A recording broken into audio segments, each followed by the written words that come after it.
नमस्कार। प्रस्तुत है हमारी आज की क्लास। आज हम हिंदी साहित्य से संबंधित अपनी 25 नंबर की क्लास देखेंगे। इसके पहले हमारी 24 क्लास हो चुकी हैं। अगर आपने वो क्लास नहीं देखी है तो आप हमारे चैनल पर जाकर देख सकते हैं। तो प्रारंभ करते हैं अपनी आज की क्लास।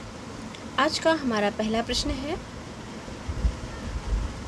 वह रचना जो सुमित्रानंदन पंत की नहीं है। वह रचना जो सुमित्रानंदन पंत की नहीं है। तो इसका सही जवाब है गीत गुंज। गीत गुंज यह सुमित्रानंदन की रचना नहीं है। किसकी रचना है? तो ये निराला की रचना है। अगला प्रश्न है, महादेवी वर्मा की रचना है। तो इसका सही जवाब है नीरजा। नीरजा महादेवी वर्मा की रचना है। अगला प्रश्न है, फिर परियों के बच्चे से हम सुबह सीप के पंख पसार, समुद्र पैरते सुचि ज्योत्सना में पकड़ इंद्र के कर सुकुमार। फिर से सुनिएगा। फिर परियों के बच्चे से हम सुबह सीप के पंख पसार, समुद्र पैरते सुचि ज्योत्सना में पकड़ इंद्र के कर सुकुमार। इन काव्य पंक्तियों के रचनाकार हैं। तो इसका सही जवाब है सुमित्रानंदन पंत। इन पंक्तियों के रचनाकार सुमित्रानंदन पंत हैं। अगला प्रश्न है, छायावादी कवि नहीं है। तो इसका सही जवाब है जायसी। जायसी छायावादी कवि नहीं है। जायसी भक्ति काव्य धारा से संबंधित हैं। भक्ति काव्य धारा की प्रेमाश्रयी शाखा से संबंध रखते हैं। कौन? जायसी। अगला प्रश्न है, छायावाद के प्रमुख कवियों में किसके गीतों में मधुर वेदना की मर्माभिव्यक्ति हुई अधिक है? तो इसका सही जवाब है महादेवी वर्मा। अगला प्रश्न है, अनामिका काव्य रचित है। तो इसका सही जवाब है निराला द्वारा। अनामिका काव्य संग्रह है। यह सूर्यकांत त्रिपाठी निराला का काव्य संग्रह है। अगला प्रश्न है, छायावाद की पहली रचना मानी जाती है। तो इसका सही जवाब है झरना। झरना को छायावाद की पहली रचना माना जाता है। झरना का प्रकाशन वर्ष है 1918 ईस्वी। 1918 ईस्वी। हमारा अगला प्रश्न है, सूर्यकांत त्रिपाठी निराला की रचना है। तो इसका सही जवाब है परिमल। परिमल सूर्यकांत त्रिपाठी निराला का काव्य संग्रह है। सूर्यकांत त्रिपाठी निराला के काव्य संग्रह परिमल में कौन कौन सी रचनाएं संकलित हैं? तो इसमें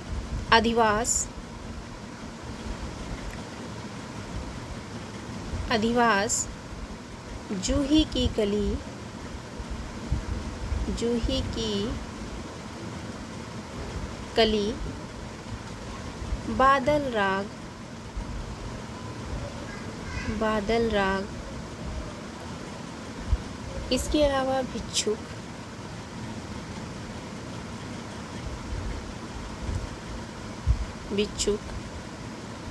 संध्या सुंदरी,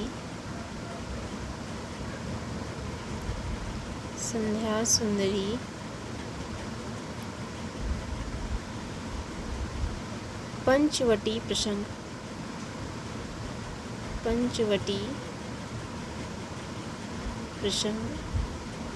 कविताएं परिमल में संग्रहित हैं। अगला प्रश्न है, जयशंकर प्रसाद की कामायनी की भाषा है। तो इसका सही जवाब है खड़ी बोली। कामायनी खड़ी बोली में लिखी गई है। अगला प्रश्न है, गीतिका के रचनाकार का नाम है। तो इसका सही जवाब है निराला। गीतिका किसकी रचना है? तो गीतिका निराला की रचना है। इसका प्रकाशन वर्ष क्या है? तो गीतिका का प्रकाशन वर्ष है 1936 ईस्वी। 1936 ईस्वी। अगला प्रश्न है, रविंद्र कविता कानन के लेखक हैं। तो इसका सही जवाब है सूर्यकांत त्रिपाठी निराला। रविंद्र कविता कानन इसके लेखक सूर्यकांत त्रिपाठी निराला हैं। अगला प्रश्न है, वह रचना जो महाकाव्य नहीं है, तो इसका सही जवाब है पल्लव। पल्लव जो कि सुमित्रा नंदन पंत की रचना है, यह महाकाव्य नहीं है। अगला प्रश्न है, निराला की अंतिम कविता है, तो इसका सही जवाब है पत्रों कंठित जीवन का विष बुझा हुआ है। यह निराला की अंतिम कविता है। अगला प्रश्न है, महादेवी वर्मा का प्रथम काव्य संकलन है, तो इसका सही जवाब है निहार। निहार महादेवी वर्मा का प्रथम काव्य संकलन है। इसका प्रकाशन वर्ष क्या है? तो इसका प्रकाशन वर्ष है 1930 ईस्वी। अगला प्रश्न है, कला और बूढ़ा चांद के लेखक हैं, तो इसका सही जवाब है सुमित्रा नंदन पंत। कला और बूढ़ा चांद सुमित्रा नंदन पंत की रचना है। अगला प्रश्न है, स्वच्छंदतावाद की विशेषता नहीं है, तो इसका सही जवाब है ब्रजभाषा में रचना।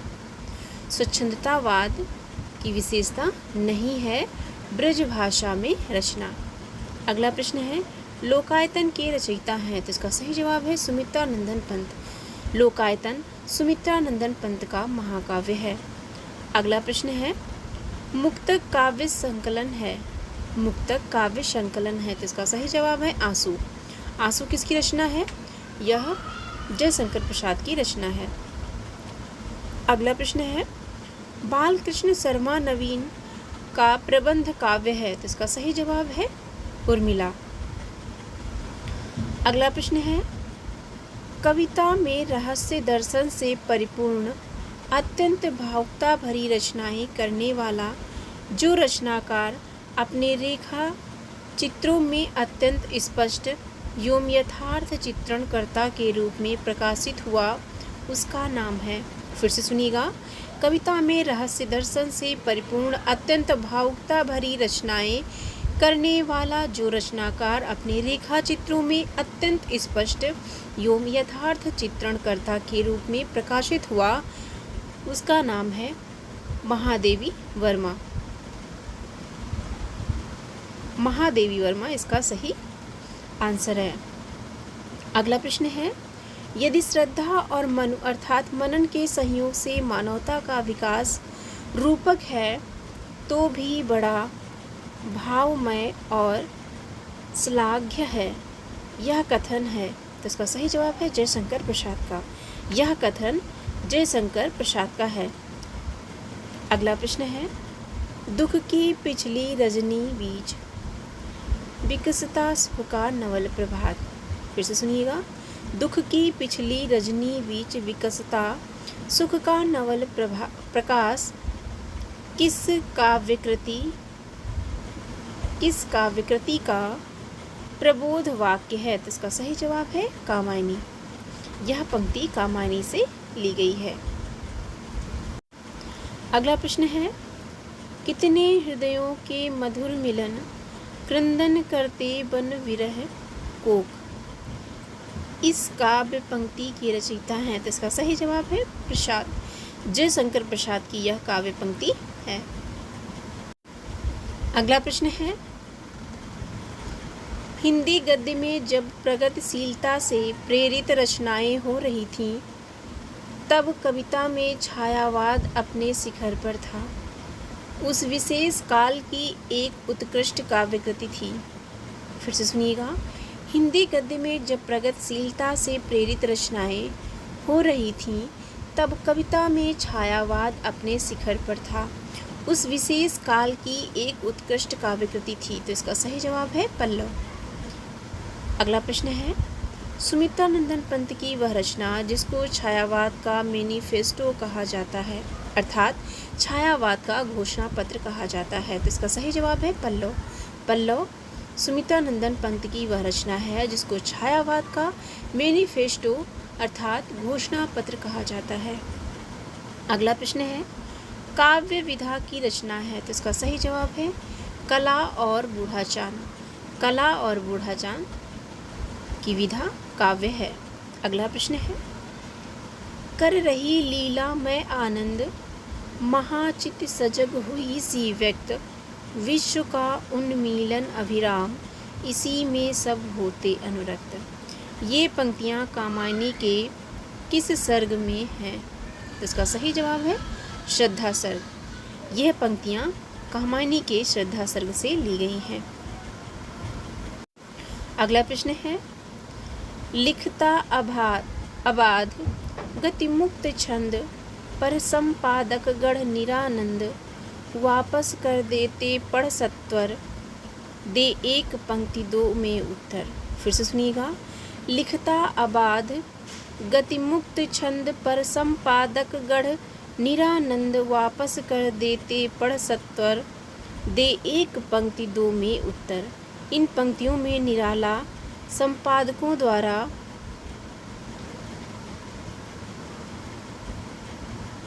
किस रचनाओं के वापस किए जाने की बात कर रहे हैं? इसका सही जवाब है अपनी रचनाओं के वापस किए जाने की बात निराला इन पंक्तियों में कर रहे हैं। जिसे इनकी एक रचना जूही की कली, जिसे महावीर प्रसाद द्विवेदी ने बिना संपादित किए ही वापस कर दिया था। अगला प्रश्न है, राम की शक्ति पूजा कविता का प्रारंभ होता है। राम की शक्ति पूजा कविता का प्रारंभ होता है। तो इसका सही जवाब है राम रावण के प्रखर युद्ध के वर्णन से। राम की शक्ति पूजा का प्रारंभ राम रावण के प्रखर युद्ध के वर्णन से होता है। अगला प्रश्न है, रचनात्मक फलक पर विद्रोही और क्रांतिकारी छवि के रूप में पहचान है। तो इसका सही जवाब है निराला। निराला को विद्रोही और क्रांतिकारी कवि के रूप में भी जाना जाता है। अगला प्रश्न है, मनु, श्रद्धा और इड़ा इत्यादि अपना ऐतिहासिक अस्तित्व रखते हुए सांकेतिक अर्थ की भी अभिव्यक्ति करें तो मुझे कोई आपत्ति नहीं, यह कथन है। फिर से सुनिएगा, मनु, श्रद्धा और इड़ा इत्यादि अपना ऐतिहासिक अस्तित्व रखते हुए सांकेतिक अर्थ की भी अभिव्यक्ति करें तो मुझे कोई आपत्ति नहीं, यह कथन है। इसका सही जवाब है जयशंकर प्रसाद का। यह कथन जयशंकर प्रसाद का है। अगला प्रश्न है, राम की शक्ति पूजा कविता की अंतिम पंक्ति है। तो इसका सही जवाब है, कह महाशक्ति राम के वदन में हुई लीन। यह राम की शक्ति पूजा जो कि निराला की रचना है, इसकी अंतिम पंक्ति है। अगला प्रश्न है, कामायनी का मूल दर्शन है। तो इसका सही जवाब है प्रत्यभिज्ञा दर्शन। प्रत्यभिज्ञा दर्शन कामायनी का मूल दर्शन है। अगला प्रश्न है, भारतीय इतिहास राष्ट्रीय गौरव का पर्याय बनकर आता है। भारतीय इतिहास राष्ट्रीय गौरव का पर्याय बनकर आता है। इसका सही जवाब है जयशंकर प्रसाद की कृतियों में। अगला प्रश्न है, राम की शक्ति पूजा किस श्रेणी की कविता है? राम की शक्ति पूजा किस श्रेणी की कविता है? तो इसका सही जवाब है लंबी कविता। राम की शक्ति पूजा एक लंबी कविता है। अगला प्रश्न है, कामायनी के प्रथम सर्ग का शीर्षक है। तो इसका सही जवाब है चिंता। चिंता कामायनी का प्रथम सर्ग है। कितने सर्ग हैं? तो कुल 15 सर्ग हैं। कामायनी में कुल 15 सर्ग हैं। चिंता, आशा, श्रद्धा, काम, वासना, लज्जा, कर्म, ईर्ष्या, इड़ा, स्वप्न, संघर्ष, निर्वेद, दर्शन, रहस्य और आनंद। अगला प्रश्न है, कामायनी महाकाव्य में रहस्य के बाद आता है। तो इसका सही जवाब है आनंद सर्ग।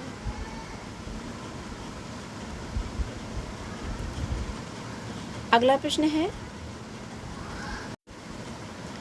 वह काव्य ग्रंथ जिसकी भूमिका में सुमित्रानंदन पंत ने भाषा, अलंकार, छंद, शब्द और भाव के सामरस्य पर विचार व्यक्त किए हैं। तो इसका सही जवाब है पल्लव। पल्लव रचना की भूमिका में सुमित्रानंदन पंत ने भाषा, अलंकार, छंद, शब्द और भाव के सामरस्य पर विचार व्यक्त किए हैं। अगला प्रश्न है, दुख ही जीवन की कथा रही, क्या कहूँ आज जो नहीं कही। उपयुक्त पंक्तियाँ हैं तो इसका सही जवाब है सूर्यकांत त्रिपाठी निराला की। यह पंक्तियाँ सूर्यकांत त्रिपाठी निराला की हैं और किससे ली गई हैं तो यह सरोज स्मृति से ली गई हैं। अगला प्रश्न है महादेवी वर्मा की काव्य कृति है तो इसका सही जवाब है शांध्य गीत। शांध्य गीत महादेवी वर्मा की काव्य रचना या काव्य कृति है। और सांध्य का काकली किसकी रचना है तो वह निराला की रचना है। अगला प्रश्न है ग्रंथि किस रचनाकार की रचना है तो इसका सही जवाब है सुमित्रानंदन पंत की। अगला प्रश्न है छोड़ द्रुमों की मृदु छाया, तोड़ प्रकृति से भी माया, बाले तेरे बाल जाल में कैसे उलझा दूं लोचन। उपर्युक्त चर्चित पंक्तियों के रचनाकार हैं तो इसका सही जवाब है सुमित्रानंदन पंत की। यह पंक्तियां सुमित्रानंदन पंत द्वारा कही गई हैं। अगला प्रश्न है छायावाद के कवि जिसकी दार्शनिक पृष्ठभूमि उसके उत्तरार्ध रचना काल में विवेकानंद के विचारों से प्रभावित है। फिर सुनिएगा छायावाद के कवि जिसकी दार्शनिक पृष्ठभूमि उसके उत्तरार्ध रचना काल में विवेकानंद के विचारों से प्रभावित है तो इसका सही जवाब है सूर्यकांत त्रिपाठी निराला। सूर्यकांत त्रिपाठी निराला के उत्तरार्ध रचना काल में विवेकानंद के विचारों का प्रभाव दिखाई पड़ता है। अगला प्रश्न है सूर्यकांत त्रिपाठी निराला की वह कविता जिसमें यथार्थवादी चेतना स्पष्ट रूप से दिखाई देती है तो इसका सही जवाब है कुकुरमुत्ता। कुकुरमुत्ता सूर्यकांत त्रिपाठी निराला की वह कविता है या वह रचना है जिसमें यथार्थवादी चेतना स्पष्ट रूप से दिखाई देती है। अगला प्रश्न है छायावादी कवि जिनकी कविता में माधुर्य गुण की अधिकता को रेखांकित करते हुए आचार्य रामचंद्र शुक्ल ने उसे मधुचर्या का कवि कहा है तो इसका सही जवाब है जयशंकर प्रसाद को। जयशंकर प्रसाद को आचार्य रामचंद्र शुक्ल ने मधुचर्या कवि कहा है। अगला प्रश्न है काव्य विधा की रचना है तो इसका सही जवाब है लहर। लहर काव्य विधा की रचना है और किसकी रचना है तो यह जयशंकर प्रसाद की रचना है। अगला प्रश्न है सुमित्रानंदन पंत की रचनाएं मुख्यतः संबंध है तो इसका सही जवाब है छायावाद युग से। अगला प्रश्न है सूर्यकांत त्रिपाठी निराला ने अपनी पुत्री की याद में लिखी तो इसका सही जवाब है सरोज स्मृति कविता। सरोज स्मृति कविता सूर्यकांत त्रिपाठी निराला ने अपनी पुत्री की याद में लिखी थी। अगला प्रश्न है छायावाद की प्रमुख विशेषता है तो इसका सही जवाब है प्रकृति का मानवीकरण। प्रकृति का मानवीकरण छायावाद की प्रमुख विशेषता है। अगला प्रश्न है प्रसाद की वह कृति जिसका अन्य भाषाओं में भी अनुवाद हुआ है तो इसका सही जवाब है कामायनी। कामायनी प्रसाद की वह रचना है जिसका अन्य भाषाओं में भी अनुवाद हुआ है। अगला प्रश्न है अड़िमा रचना है तो इसका सही जवाब है सूर्यकांत त्रिपाठी निराला की। अड़िमा रचना सूर्यकांत त्रिपाठी निराला की है। अगला प्रश्न है आचार्य रामचंद्र शुक्ल ने छायावाद के वह कवि जिसको मधुमयी प्रतिभा और जागरूक भावुकता का कवि कहा है। आचार्य रामचंद्र शुक्ल ने छायावाद के वह कवि जिसको मधुमयी प्रतिभा और जागरूक भावुकता का कवि कहा है तो इसका सही जवाब है जयशंकर प्रसाद को। अगला प्रश्न है चाह नहीं मैं सुरबाला के गहनों में गूंथा जाऊं नामक पुष्प की अभिलाषा कविता रचना है तो इसका सही जवाब है माखनलाल चतुर्वेदी की। यह पंक्ति पुष्प की अभिलाषा से ली गई है और पुष्प की अभिलाषा कविता किसकी है तो यह माखनलाल चतुर्वेदी की रचना है। अगला प्रश्न है निराला की वह रचना जिसमें प्रबंधात्मकता है तो इसका सही जवाब है तुलसी। तुलसीदास रचना निराला की वह रचना है जिसमें प्रबंधात्मकता दिखाई पड़ती है और इसका प्रकाशन वर्ष क्या है तो इसका प्रकाशन वर्ष है 1938 ईस्वी। अगला प्रश्न है मेरे प्रियतम को भाता है तमके पर्दे में आना, इन पंक्तियों की गणना किस काव्य धारा में होती है? तो इसका सही जवाब है रहस्यवाद में। अगला प्रश्न है, पंत की कविता मौन निमंत्रण की पंक्ति है। पंत की कविता मौन निमंत्रण की पंक्ति है, तो इसका सही जवाब है न जाने ढुलक ओस में कौन, खींच लेता मेरे द्रगमा। यह पंत की कविता मौन निमंत्रण की पंक्ति है। तो ये थी हमारी आज की क्लास और आज हमारा छायावाद समाप्त हो गया है।